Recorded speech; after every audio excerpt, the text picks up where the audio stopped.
Ya, baik, terima kasih. Shalom semuanya. Saya senang sekali ya, ini kita bertemu kembali, Kul Bukit Hermon, dan terus terang saja, ketika tadi pujian penyembahan, ya saya merasakan ada damai sejahtera, sukacita.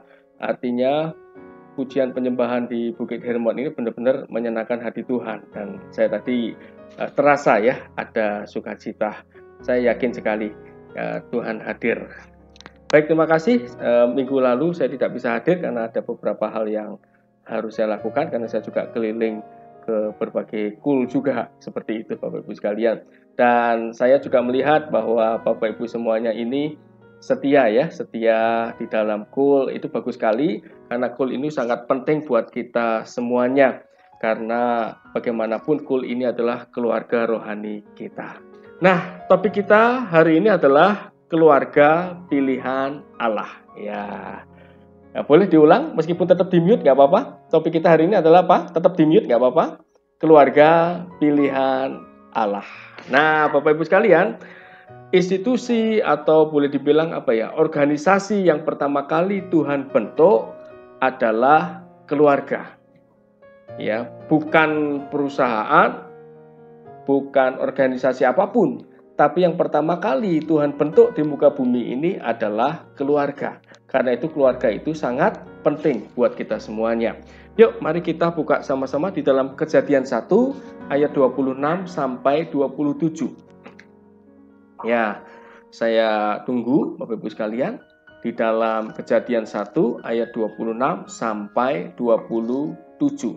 Jadi yang perlu kita ingat adalah bahwa institusi atau organisasi yang pertama kali Tuhan bentuk di muka bumi ini adalah keluarga. Nanti kita akan lihat ya dari Kejadian 1 ayat 26 sampai 27. Bapak Ibu sekalian boleh sambil mencatat dan nanti kita akan terapkan bersama-sama di dalam keluarga kita.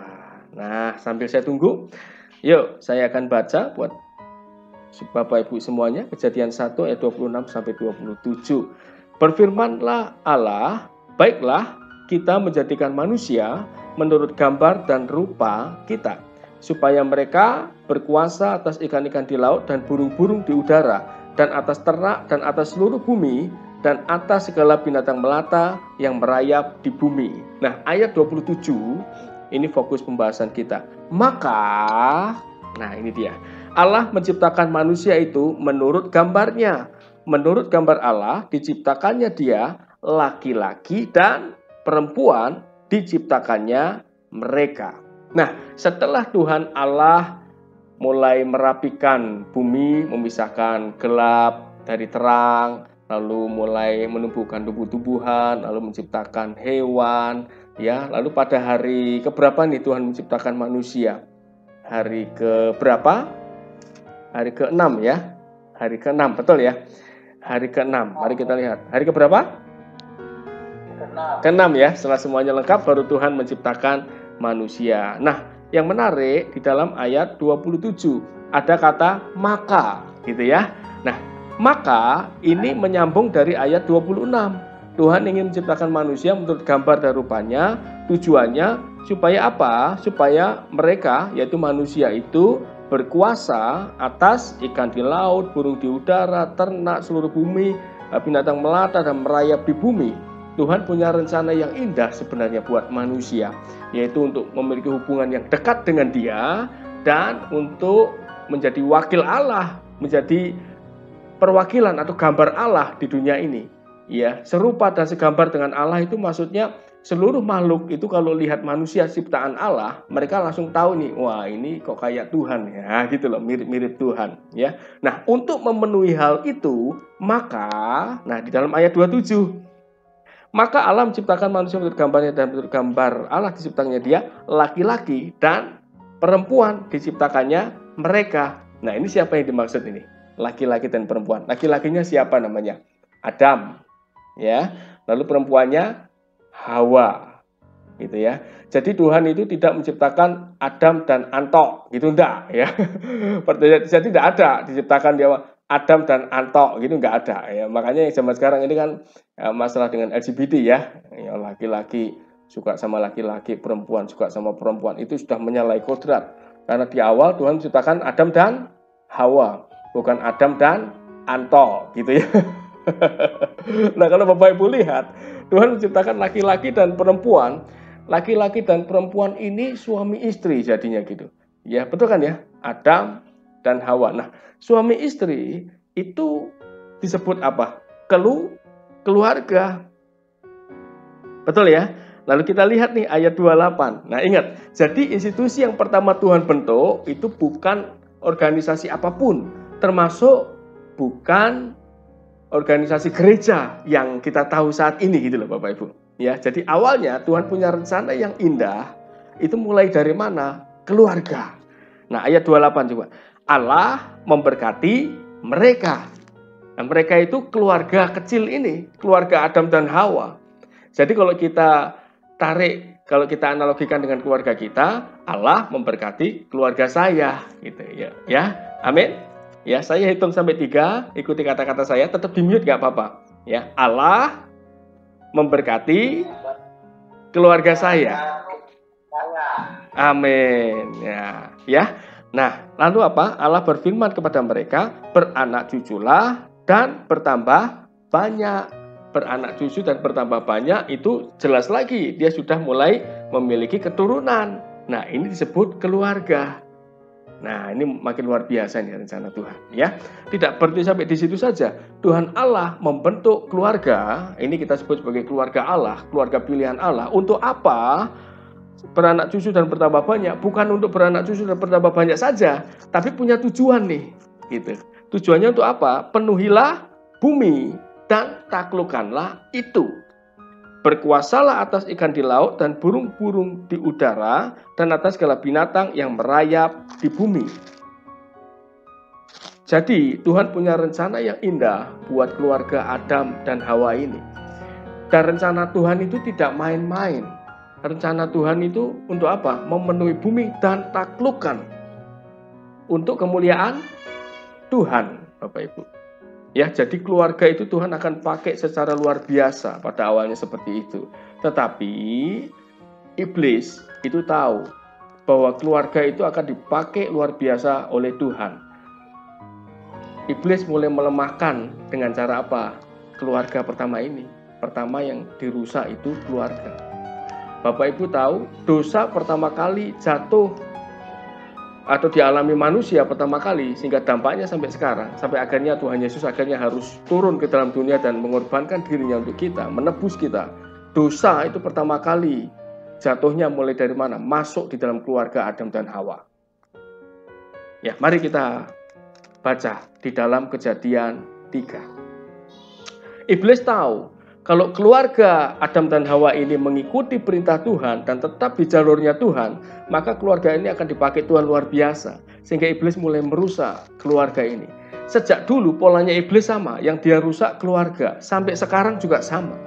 Ya, gereja Tuhan tidak akan bisa berkutik kalau keluarga-keluarga di dalam gereja itu lemah. Karena itu Bapak Ibu sekalian, ini merupakan keluarga rohani, ini memperkuat kita. Lalu nanti saya akan ajak dan dorong saudara semuanya untuk memperkuat kehidupan keluarga saudara dengan firman Tuhan. Amin.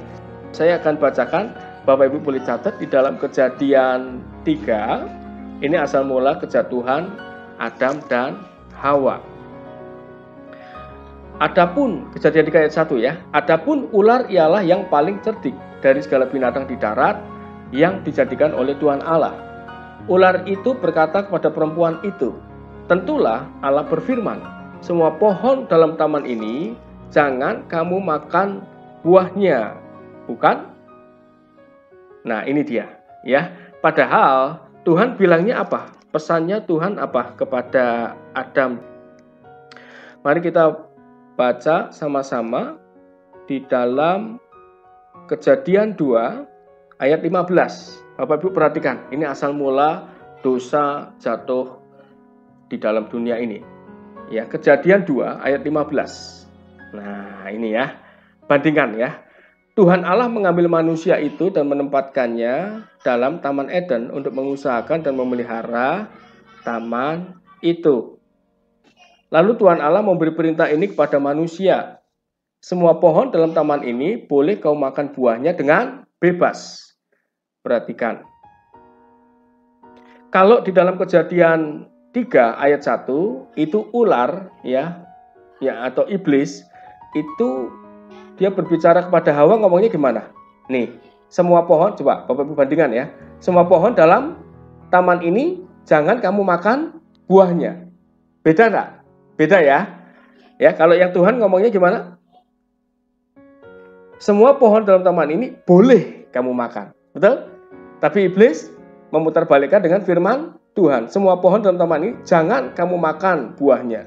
Padahal perintah Tuhan di dalam Kejadian 2 ayat 16, semua pohon dalam taman ini boleh kamu makan buahnya dengan bebas, tetapi pohon pengetahuan tentang yang baik dan yang jahat itu janganlah kau makan buahnya, sebab pada hari engkau memakannya pastilah engkau mati.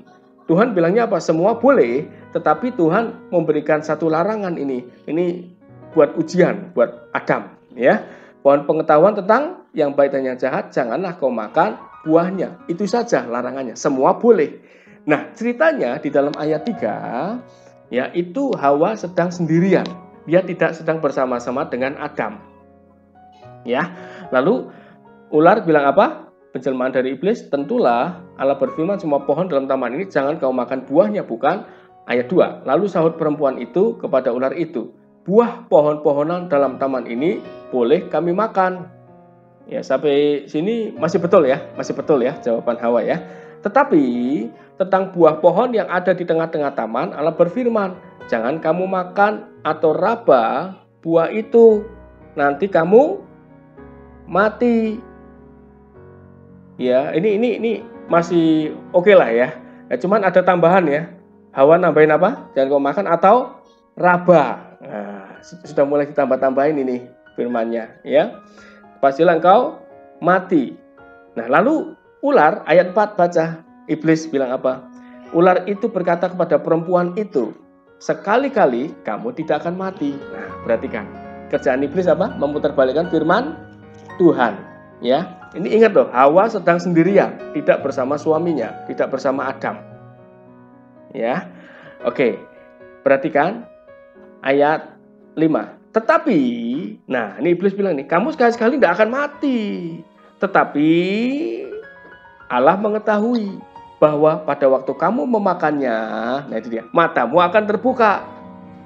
Nah, perhatikan di dalam ayat 2, Tuhan bilang gitu nggak? Kalau kamu makan nanti matamu terbuka dan kamu akan menjadi seperti Allah, tahu tentang yang baik dan yang jahat. Tuhan ngomong gitu nggak kepada Adam di dalam ayat 2? Nggak ada omongan itu. Ya, jadi iblis itu menipu kerjaannya. Hati-hati Bapak Ibu, karena itu kita di dalam keluarga perlu membaca firman Tuhan terus. Nanti kalau iblis mulai nipu pelan-pelan, ya kita tahu gitu. Ya, iblis nipunya itu sedikit-sedikit loh. Sepertinya benar tapi enggak. Ya. Iblis dibalik sekali kamu tidak akan mati, ya. Nah, lalu iblis mulai balik, dia bilang apa? Kalau kamu makan kamu tidak mati, tapi matamu terbuka, kamu jadi seperti Allah, gitu loh. Ingat ya, Lucifer, iblis itu kan Lucifer dulunya. Itu malaikat penyembah Tuhan.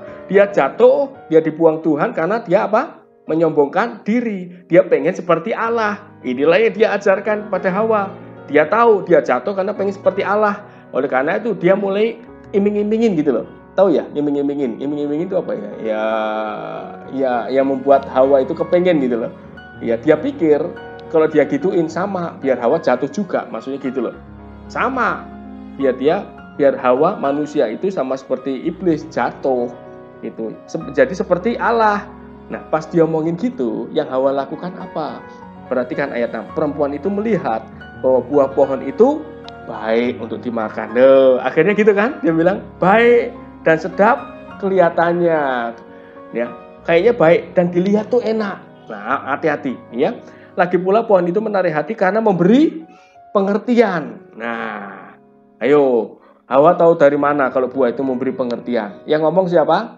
Iblis kan ya, dibohongin. Lalu, nah ini dia, dosa itu masuk ke dalam dunia dan dosa mempengaruhi kita itu pelan-pelan, hati-hati, memutarbalikkan firman Tuhan. Lalu ia mulai apa? Mengambil dari buahnya. Mulai loh, hati-hati. Dan dimakannya. Nah, dan Perhatikan apa yang terjadi. Diberikannya juga kepada suaminya yang bersama-sama dengan dia. Dan suaminya pun memakannya.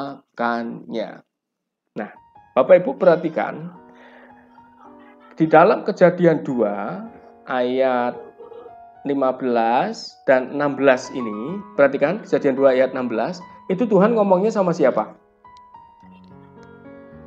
Hawa ada enggak?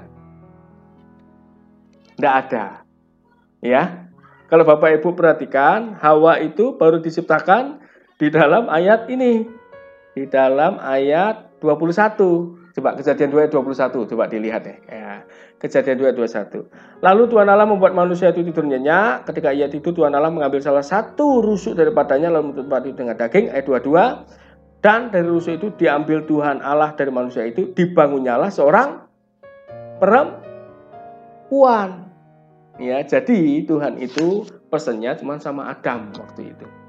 Ya, lalu Adam menyampaikan ke Hawa. Nah, nggak tahu cara Adam menyampaikannya itu dengan yakin, ya, terus menerus disampaikannya ke Hawa atau cuma ngomong sekali gitu loh. Sekali tapi tidak jelas gitu. Ya, sehingga akibatnya apa? Ketika iblis mulai mengganggu Hawa, ya, dengan memutarbalikkan firman Tuhan, Hawa ini mulai goyang, Bapak Ibu sekalian. Nah, Bapak Ibu perhatikan, yang bahaya adalah, jadi Tuhan pada akhirnya kan dia menciptakan Hawa untuk Hawa itu menjadi sepadan dengan Adam, ya, supaya berjalan bersama-sama. Tetapi kok ada masa di mana Hawa itu sendirian gitu. Ingat ya, kalau saya bicara sendirian ini tidak berbicara mengenai jarak yang jauh gitu ya.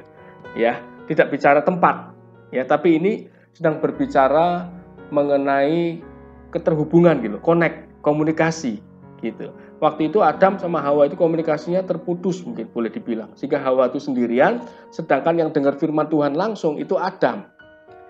Perhatikan ya. Nah, akhirnya Hawa mulai goyang dan akhirnya jatuh. Nah, pelajaran apa yang bisa kita dapat di sini? Satu, bahwa Tuhan itu menciptakan yang pertama kali institusi itu keluarga dengan tujuan yang mulia, dengan tujuan yang luar biasa. Dan iblis tahu keluarga itu kalau dipakai Tuhan dampaknya akan luar biasa. Karena itu iblis mulai merusak keluarga-keluarga di Indonesia dan di seluruh dunia. Betul ya, dibuat berantem terus, dibuat suasananya tidak baik, supaya keluarga itu tidak doa bareng-bareng gitu loh. Ya, salah satu cara membuatnya gimana? Komunikasinya itu dibuat terputus.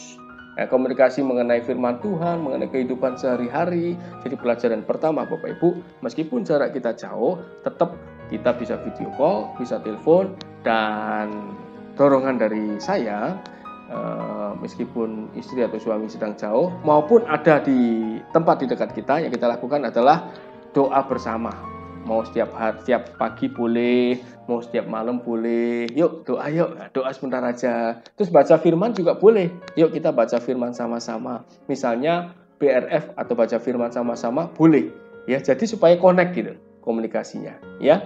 Nah, saya waktu itu sempat habis setiap kali saya meeting dengan siapa itu saya kadang-kadang karantina. Ya, karantina di rumah saya yang satu lagi di Cibubur Residence ya. Nah, setiap malam itu sebenarnya saya membaca BRF sama anak saya yang namanya Richard. BRF ya, baca Alkitab. Jadi karena dia masih anak-anak, jadi baca Alkitabnya satu pasal satu hari.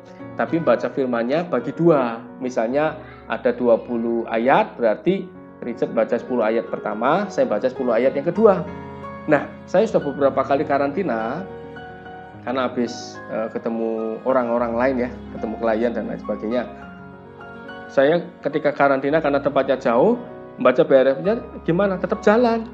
Jadi Richard itu nelpon saya, video call gitu, setiap malam jam 9:30 gitu. Ya Pak, BRF. Ya, jadi kami video callan. Saya baca Alkitab dari handphone, video call, yuk Richard baca. Dibaca. Kadang sama istri saya juga sama, kita baca gitu ya. Kadang berdoa bersama juga sama istri, sama Richard. Kalau saya sedang karantina, kalau sedang di rumah gimana? Ya gampang, hadap-hadapan. Kita kadang menyembah Tuhan bersama, kadang kita baca Alkitab bersama, gitu. Jadi tetap kita jalankan dekat sama Tuhan, menyembah bersama, berdoa bersama. Ya, kalau sibuk gimana? Ya tidak lama-lama, tidak apa-apa, 15 menit, setengah jam, tapi berdoa bersama-sama. Ya, lalu kadang-kadang kan ada orang yang Kalau misalkan single parents atau apa gimana gitu, yang harus dilakukan apa? Ya terhadap anak-anak, kita dengan anak-anak, pokoknya keluarga kita itu suami, istri kan ada anak-anak juga gitu ya. Kita bisa dengan anak kita eh, berdoa bersama, menyembah bersama gitu. Karena prinsipnya keluarga itu berbicara mengenai komunikasi. Seperti itu, Bapak-Ibu sekalian ya. Jadi hal pertama yang kita pelajari adalah bahwa di dalam keluarga itu komunikasi harus baik. Kalau tidak, komunikasi terputus, ini bisa bahaya. Hawa bisa jatuh dan akibatnya apa? Hawa mulai mempengaruhi Adam. Itu ya. Yuk, lalu berikutnya kita akan baca sama-sama di dalam Efesus 5 ayat 22 sampai 25. Ya, saya buka Alkitab saya juga. Efesus ini perjanjian baru ya. Efesus 5 ayat 22 sampai 25. Nah, gitu ya, Efesus 5 ayat 22 sampai 25. Nah, tadi di awal yang perlu kita ingat baik-baik bahwa Tuhan menciptakan institusi pertama di dunia ini adalah keluarga. Keluarga Adam dan Hawa. Tuhan mau pakai keluarga secara luar biasa. Namun iblis juga tahu karena keluarga ini kalau nurut pada Tuhan, kalau keluarga ini hidupnya sungguh-sungguh kompak, unity, Tuhan akan pakai luar biasa. Karena itu iblis mulai merusak itu keluarga-keluarga. Karena itu Bapak Ibu sekalian, tolong doakan keluarga kita, keluarga jasmani kita setiap hari. Kalau perlu ajak doa bersama-sama. Jangan sampai rusak. Seperti itu Bapak Ibu. Ya, yuk. Nah, tadi kita bicara mengenai hubungan pasangan ya, dengan suami istri. Komunikasi itu harus baik. Seperti itu. Nah, kita sekarang baca di dalam Efesus 5 ayat 22 sampai 25. 22. Nah, apa yang harus dilakukan? Nah, ini hubungan suami istri dulu ya. Hai istri, ayat 22, tunduklah kepada suamimu seperti kepada Tuhan. Karena suami adalah kepala istri sama seperti Kristus adalah kepala jemaat. Dialah yang menyelamatkan tubuh. Karena itu, sebagaimana jemaat tunduk kepada Kristus, demikian jugalah istri kepada suami dalam segala sesuatu. Nah, artinya sebenarnya istri memberikan support kepada suami, baik support doa, ya, baik memberikan respect kepada suami. Ya, dengan demikian nanti suami itu tetap apa ya istilahnya secara rohani juga terdukung gitu loh. Ya, contohnya Ibu Jepri Manalu, ya ini suaminya bekerja jauh gitu ya, support. Doakan itu setiap hari. Doakan setiap hari gitu. Nah, di sini yang suami-suami juga sama ya. Yang suami-suami juga doakan setiap hari. Jangan pikir, "Tuh, ini firman Tuhan ini untuk istri, berarti yang suami enggak perlu gitu." Tetap perlu karena ini berbicara mengenai pasangan ya. Ini berbicara mengenai apa sebenarnya? Respect seperti itu. Ya, jadi istri tunduk kepada suami seperti kepada Tuhan. Artinya apa? Berikan itu respect. Ya, kita dorong suami kita untuk jadi imam untuk keluarga kita. Dorong untuk terus maju. Ya. Nah, lalu tidak sampai di situ saja. Ayat 25 ini bilang gini. Hai suami, kasihilah istrimu sebagaimana Kristus telah mengasihi jemaat dan telah menyerahkan dirinya baginya. Ayat 26, untuk menguduskannya sesudah ia menyucikannya dengan memandikannya dengan air dan firman. Perhatikan, kalau tadi Tuhan bicara penekanan ke istri, dan ini penekanannya ke suami. Untuk apa? Mengasihi istrimu. Tapi yang menarik, sama seperti tadi, ini bilangnya apa? Sebagaimana Kristus telah mengasihi jemaat. Nah, kasihnya Kristus kepada jemaatnya tuh kasih yang seperti apa? Kristus kepada jemaatnya itu kasih agape namanya, yaitu kasih tanpa syarat. Nah, suami-suami, di sini ada Pak Niko, Pak Sumadi gitu ya. Tadi istri respect, suami juga sama, mengasihi. Standarnya apa? Patokannya apa? Patokannya Kristus, Yesus. Kayak tadi juga sama, ya istri tunduk sama seperti jemaat kepada Kristus. Jadi standarnya itu Yesus gitu. Ya, standarnya seperti itu. Istri, lalu suami. Jadi masing-masing itu ada bagiannya masing-masing. Saling support. Ya, kalau Adam dan Hawa tadi awalnya gimana? Nggak saling support. Adam jalan sendirian mungkin, Hawanya jalan sendirian. Nah, pas sendirian itu, pas tidak sedang unity, gampang masuknya. Ya, ingat, kesendirian ini sekali lagi saya nyampaikan tidak berbicara mengenai jarak yang jauh, tidak, tapi berbicara mengenai unity. Unity itu komunikasinya selama ini bagaimana? Ya, berbicara satu dengan yang lain gitu. Tetaplah connect minimal WA, gimana ini ngobrol aja. Nah, seperti biasanya, seperti itu. Dan standarnya adalah Kristus, itu standarnya. Ya, jadi yang pertama tadi komunikasi itu baik, terus yang kedua suami dan istri saling respect dan saling mendukung satu dengan yang lain, ya. Karena Tuhan itu ingin memakai keluarga kita supaya luar biasa. Ingat Bapak Ibu sekalian, meskipun kita memiliki keluarga rohani yaitu kul ini, ya, Bapak Ibu tetap harus ada di dalam kul ini karena ini keluarga rohani, namun Bapak Ibu juga nanti harus ada waktu, memang waktu lebih banyak dengan keluarga, bisa dengan suami, istri, bisa dengan anak-anak, seperti itu, ya. Ajak doa bareng, mesbah doa bareng setiap hari, gitu, enggak apa-apa, ya. Kalau perlu doa bareng.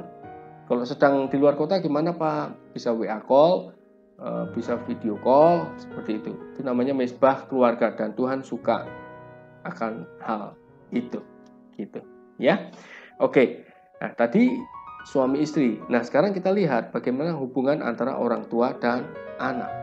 Efesus 6 ayat 4. Tadi Efesus 5, sekarang kita buka sama-sama di dalam Efesus 6 ayat 4. Nah, saya akan bacakan Efesus 6 ayat 4. Dan kamu, bapak-bapak, janganlah bangkitkan amarah di dalam hati anak-anakmu, tetapi didiklah mereka di dalam ajaran dan nasihat Tuhan. Nah, ini dia. Kita sebagai orang tua, nasihat Rasul Paulus, nasihat firman Tuhan ini bilang apa? Janganlah bangkitkan amarah di dalam hati anak-anakmu. Nah, kita sebagai orang tua itu perlu bijaksana kalau mendidik anak. Jadi jangan sampai misalnya keluar kata-kata umpatan gitu. Oh, goblok kamu gitu misalnya ya. Oh, kamu itu bodoh gitu misalnya. Warna apa gitu. Nah, kita sebagai anak-anak Tuhan, firman Tuhan sudah mengajarkan jangan bangkitkan amarah anak-anakmu. Didiklah sesuai dengan firman Tuhan. Baik dalam hal apa? Sikap, tindakan kita maupun dalam perkataan kita. Ya, sesekali kalau anak kita tidak nurut kita ya kita ingatkan, tapi ingatkan dengan kalimat yang baik gitu. Marah boleh, tapi jangan sampai keluar kata-kata umpatan, kata-kata makian seperti itu. Ya, kita tetap arahkan gitu. Nah, papa mama harapannya seperti ini loh, gitu. Harapannya seperti ini. Kalau kamu lakukan ini untuk kebaikan kamu, gitu ya. Satu, apa tadi? Jangan bangkitkan amarah di dalam hati anak-anakmu, tetapi didiklah mereka di dalam ajaran dan nasihat Tuhan. Ya, jadi kalau kita memberikan nasihat, itu jangan seperti orang dunia ini. Orang dunia ini biasanya ngasih nasihat apa? Ayo kamu kerja keras yang ini ya, supaya apa? Nanti kamu kaya raya, itu misalnya ya. Supaya kamu jadi orang sukses luar biasa, supaya kamu kaya raya. Itu menurut ajaran dunia ini. Tetapi kalau menurut firman Tuhan bilang apa? Didiklah mereka menurut ajaran dan nasihat siapa? Tuhan. Perhatikan, ajaran dan nasihat Tuhan ini berbicara mengenai firman Tuhan. Ya, yang anaknya sudah besar-besar juga nggak apa-apa, sharing firman aja, ngobrol aja, share firman WA. Nanti kalau kita mau ngasih nasihat yang keluar dari mulut kita, nasihat apa? Firman Tuhan. Tanamkan itu supaya mereka bertindak sesuai dengan firman Tuhan. Nah, apalagi anaknya masih kecil-kecil, itu bagus juga itu. Ajar untuk baca Alkitab, baca firman Tuhan gitu. Anak saya Richard umurnya 10 tahun, itu sampai sekarang setiap malam selalu nagih ke saya, yuk kita BRF Pak, ya baca Alkitab setiap malam ya. Karena kita perlu menuntun anak-anak kita dengan firman Tuhan seperti itu ya. Nah, yang terakhir Bapak Ibu sekalian, kita perlu memastikan keluarga kita memiliki keunitian, kesatuan hati di dalam menyembah Tuhan, kesatuan hati di dalam melayani Tuhan, supaya keluarga kita itu menjadi alat yang Tuhan pakai secara luar biasa ya. Apa yang ingin saya sampaikan sih sebenarnya? Yang ingin saya sampaikan adalah mari tetap kita investkan waktu buat keluarga kita.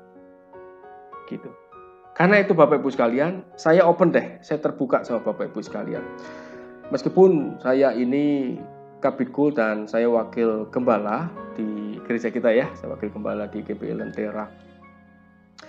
Saya aktif di pelayanan, saya aktif di gereja, tapi saya punya prinsip begini. Kalau kita melayani Tuhan, itu jangan sampai waktu kita, maksudnya melayani Tuhan bukan melayani Tuhannya ya, tapi melayani pekerjaan Tuhannya gitu loh. Ya, jangan sampai waktu kita habis, tapi terus waktu buat keluarga kita itu tidak ada. Nah, gitu Bapak Ibu ya. Nah, jadi prioritasnya gini. Yang pertama, prioritas kita itu siapa? Tuhan. Itu nomor 1. Ya. Prioritas yang kedua siapa? Keluarga. 1 Tuhan, kedua keluarga.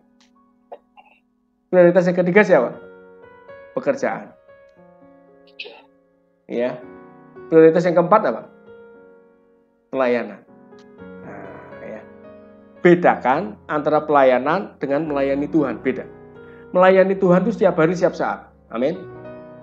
Ya, berdoa, menyembah, membaca firman, terus setiap hari kita tanya sama Roh Kudus yang ada dalam diri kita, Tuhan, apa maumu? Tuhan, apa yang harus aku lakukan hari ini? Ya Tuhan, Tuhan, tanya, diskusi, menyembah Tuhan. Itu melayani Tuhan setiap hari, setiap saat, menyembah Tuhan. Hidup kita adalah penyembahan. Betul ya? Dan penyembahan itu tidak sekedar nyanyi ya. Penyembahan itu kita memuliakan Tuhan dengan tindakan kita jadi berkat, jadi saksi, itu menyembah Tuhan. Tapi melayani pekerjaan Tuhan itu beda. Maaf ya, Bapak Ibu, Saudara, jangan salah paham maksud saya ya. Ngerti ya? Ngerti ya? Oke, maksud saya gini. Melayani pekerjaan Tuhan itu kan banyak bentuknya. Betul ya? Bentuknya apa saja? Asyar, kolektan. Betul ya? Memberitakan firman Tuhan. Kalau Pak Jeffrey ini bagus juga nih. Apa tuh? Apa Pak? Bantu persiapkan tempat ya. Dan prokes juga ya. Ada tim prokes. Nah itu kita melayani pekerjaan Tuhan. Bapak Ibu, banyak orang terbalik.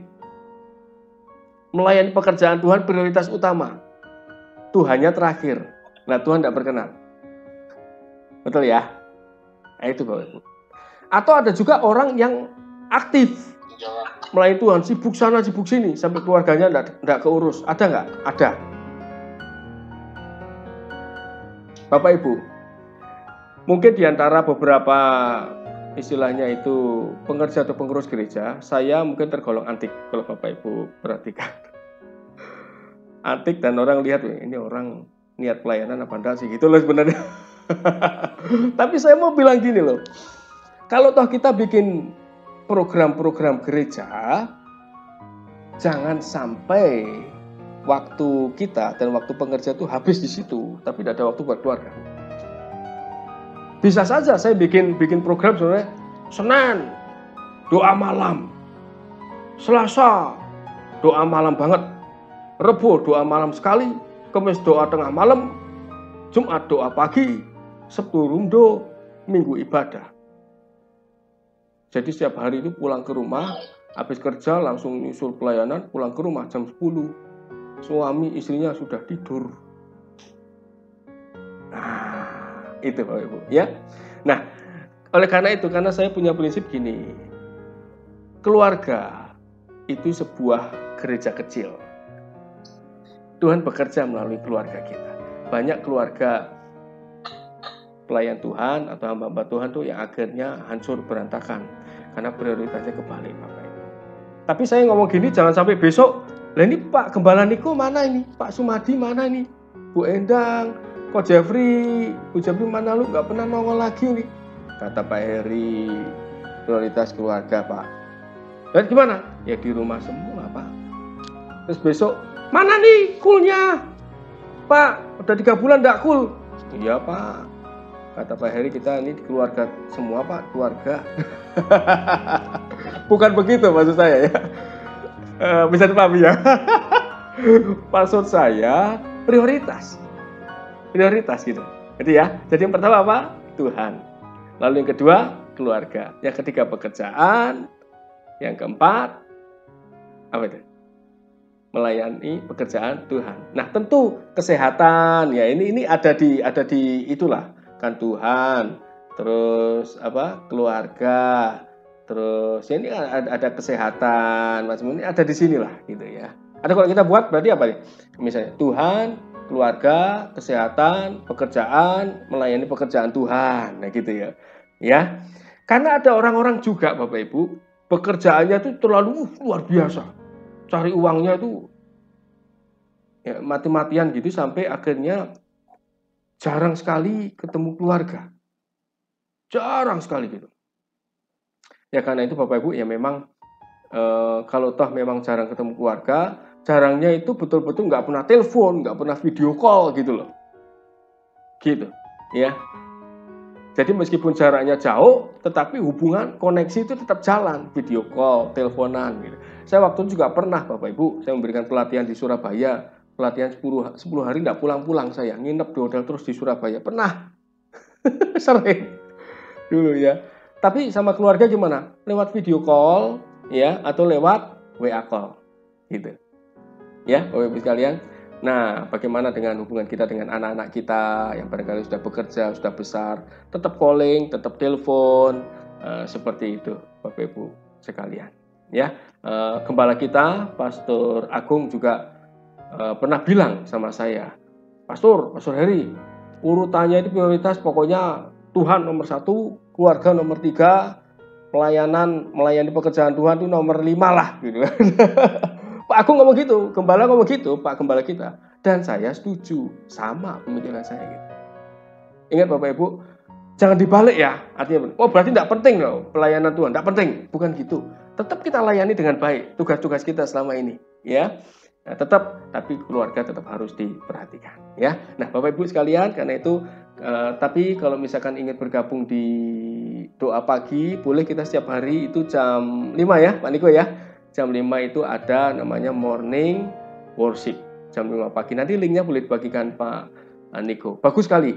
Kita menyembah bersama. Tidak lama kok. Paling setengah jam sampai 45 menit. Berdoa, menyembah, terus firmannya cuma 10 menit firmannya. Itu untuk memacu, untuk mendorong kita supaya terbiasa bangun pagi dan terbiasa menyembah. Setelah itu gimana? Setelah itu kita saat teduh sendiri sama Tuhan. Gitu. Baik, saya simpulkan Bapak Ibu bahwa keluarga itu sangat penting karena Tuhan sangat mengasihi keluarga kita. Jadi yang harus kita lakukan apa? Jalin komunikasi yang baik dengan suami, istri ataupun anak-anak kita. Ajak mesbah doa bersama-sama supaya terjadi unity, kesatuan roh, kesatuan hati supaya keluarga kita kuat dan dipakai Tuhan. Lalu di dalam keluarga itu setiap hari tolong doakan keluarga kita, keluarga terdekat kita, ya. Tolong doakan selain keluarga kita, juga doakan keluarga gembala kita, Pastor Agung, dan keluarga saya juga sebagai wakil gembala, dan keluarga Pastor Junaidi juga sebagai wakil gembala. Ada 2 wakil gembalanya, dan keluarga-keluarga hamba Tuhan yang lain. Amin ya. Prinsipnya yang terakhir adalah keluarga itu sangat penting buat kita semuanya. Saya akan berdoa dulu Bapak Ibu, setelah itu nanti saya serahkan ke Pak Niko, dan setelah itu nanti saya akan doa berkat. Mari kita berdoa. Bapak, terima kasih untuk hari ini hamba-Mu sudah menyampaikan firman-Mu mengenai keluarga Tuhan. Hamba berdoa bagi keluarga-keluarga yang saat ini hadir di KUL atau komunitas sel Bukit Hermon Tuhan. Kuasa-Mu hadir di tengah keluarga kami semuanya yang ada hadir di sini. Tuhan, pemulihan-Mu senantiasa terjadi dalam keluarga-keluarga anak-anak-Mu ini. Hamba-Mu kurang tahu apa yang saat ini sedang terjadi dan apa yang menjadi pergumulan dari keluarga-keluarga anak-anak-Mu ini. Tapi satu yang hamba-Mu tahu, mata-Mu senantiasa memandang kepada keluarga-keluarga anak-anak-Mu ini Tuhan. Kasihanilah keluarga-keluarga anak-anak-Mu ini Tuhan. Belas kasih-Mu turun atas keluarga anak-anak-Mu ini Tuhan. Perlindungan-Mu turun, pemulihan-Mu senantiasa turun Tuhan. Lindungi keluarga ini Tuhan Yesus, supaya mereka tetap intim dekat dengan Engkau Tuhan. Kau pulihkan, Kau berkati senantiasa, lindungi keluarga-keluarga ini Tuhan Yesus dengan kuasa darah-Mu. Jauhkan dari virus corona dan penyakit apapun ya Tuhan. Tidak ada yang mustahil buat Engkau. Buat Ibu Wiwi, dalam nama Tuhan Yesus kami bersepakat dan aku perintahkan oleh pilih-pilih Tuhan Yesus, kolesterolnya normal, sempurna, sembuh. Buat Pak Nikodemus juga Tuhan Yesus sehat senantiasa. Terima kasih Tuhan. Roh Kudus juga berbicara dalam hati kami. Dalam nama Tuhan kami Yesus Kristus, kami ucap syukur dan berdoa. Haleluya. Amin.